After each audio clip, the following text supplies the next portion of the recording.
So I want to bring the men into this conversation, Dr. Monti. We got a question from Frank, and I wanted to pose a question that we had previously about testosterone and, let me find the question here. How low is low when it comes to testosterone, and do these criteria change with time? And then I'm just going to add on the second part, which is from Frank. What are your thoughts about testosterone supplements for men after prostate cancer treatment with no recurrence for 7+ years? Great questions. So, and I'm glad, we've got some representation of the men and HRT here. And for those gentlemen that are on with us, and for those of you who have a man of importance in your life, the one thing I'll start off by emphasizing is more plants in the diet. And, we tend to fall into our patterns of not eating enough vegetables if that's the way that we were raised. And during times of stress, we sometimes regress, even if we had our diet pretty good. What's very common, and we're in a stressful time, there's a pandemic, that's how we started off this session, talking about, there's a tendency to sort of migrate towards quote unquote comfort foods that are kind of the opposite of what give you the resilience that we're talking about, but also the opposite of what will give you an ideal hormonal balance the natural way. Now, we're talking about replacement when you get to a point where you need something beyond a dietary intervention, and that's many people that we see. But there's a lot that people can be doing to normalize or to balance their hormones in what they eat and in what they do. So a diet with more plants, and we're going to talk about some of the plants in particular, such as cruciferous vegetables, in a moment. There are ranges for what is normal based upon age. However, and sort of the kind of bottom cutoff for normal for total testosterone is about 200 for most labs. For us, having a more physiologic amount of testosterone makes a big difference for men. Now, when people are almost at the 0 mark, any kind of an increase feels pretty good. We aim for something more in the 500 range for most men. And it makes such a difference in quality of life. It makes such a difference in terms of energy levels and feeling alive, feeling like you're thriving.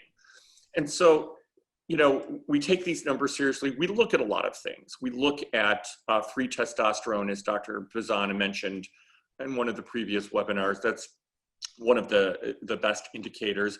But we're also looking at other factors. We're also looking at how much dihydrotestosterone is being produced.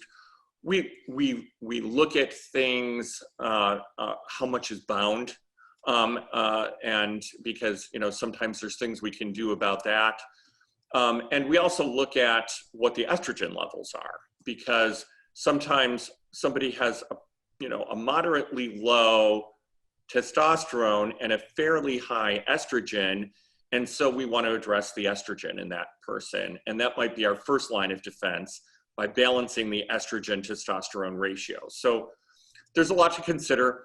It's there's fewer things in the men when we're talking about circulating sex hormones. We don't have the WHI studies, but to Frank's question, we do have a concern about the prostate. Here's what the concern is, and I'll love to hear what yours and Dr. Bazzan's thoughts are as well. So part of our regimen when we're doing HRT for men is to check the prostate regularly. And it's important for us to make sure that people do not have any type of a prostate cancer. When the PSA goes high, then we make sure that we look into that and we work with our friends in urology. The testosterone doesn't cause prostate cancer, but the testosterone may fuel the growth of an existing prostate cancer. And so this is the important distinction, and this is important for us when we are working with men. Now, the question often comes up, okay, I had prostate cancer, now I don't have prostate cancer. This really depends, case by case, just like we were talking about the previous person. For example, did the person have the prostate removed? Was there a total body PET scan so that we know there's no other focal points of the cancer? And, you know, what types of, there's some therapies, and they're starting to fall out of favor where actually there's a suppression. There's a drug to suppress any amount of circulating testosterone, because those people are usually those with a high Gleason score, so they're a high risk for metastatic disease.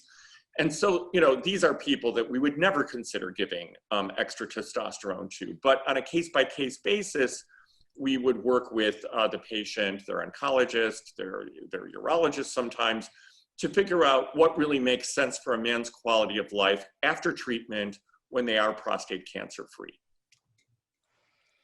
Excellent. I feel like you just synthesized all the literature that we have up until the last minute. You did it so beautifully. I really appreciate it.